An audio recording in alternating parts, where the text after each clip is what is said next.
একটা ঘটনা আপনাদেরকে শোনাই।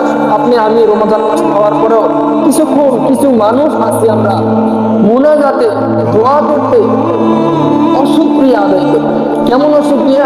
রমজান মাস পাইছি, আমরা বেশির থেকে বেশি হুজুর ওয়াজ শুনবো, কিছুক্ষণ বসে থাকবো, মসজিদে সময় দেব, দোয়া করব।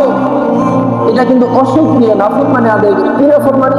দেখেন, আপনি একটা দোয়া বিগত কয়েক বছর থেকে করতেছেন, আল্লাহর কাছে চাচ্ছেন, তবে আল্লাহ দিচ্ছেন। আল্লাহ কি করতেছে না? দিচ্ছে না। আল্লাহ আমার একটা বড় একটা বাইক চাই, দিচ্ছে না, দিচ্ছে না, দিচ্ছে না। আল্লাহ আমার একটা বাইক চাই, আল্লাহ দিচ্ছে না, দিচ্ছে না। আল্লাহ দোয়া কবুল করে না। কেন করে না? আল্লাহ তাআলা বলতেছে পবিত্র কোরআনুল কারীমের মধ্যে, হে বান্দা, আমি যে তুমি দোয়া করো, আমি যে ওই জিনিসটা দেই না, এই না দেওয়ার ভিতরেও কল্যাণ আছে। কি আছে? কল্যাণ আছে। তার কারণ, হে বান্দা, তুমি দুনিয়াতে যতটুকু দোয়া করো, যতটুকু মুনাজাত করো, আমি আল্লাহ তাআলা শুনে কি শুনি না?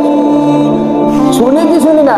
আমি সবকিছুই শুনি, কিন্তু হে বান্দা ভালো করে শুনে না, ওই সমস্ত দোয়া আমি রেখে দেই, সময় মতো দিয়ে দেই। তার কারণ আমি আল্লাহ তোমার থেকে উত্তম পরিকল্পনা জানি। তুমি বান্দার জন্য কি প্রয়োজন, কখন শীত দরকার, কখন গরম দরকার, কখন বৃষ্টি দরকার, কখন তুমি বান্দা তোমার শরীরে কি পরিমাণ জিনিস দরকার, এটা আমি আল্লাহ তাআলা জানি। আমি তোমাকে সৃষ্টি করেছি, যতটুকু যখন প্রয়োজন ততটুকু আমি দেওয়ার ক্ষমতা রাখি বলেছি।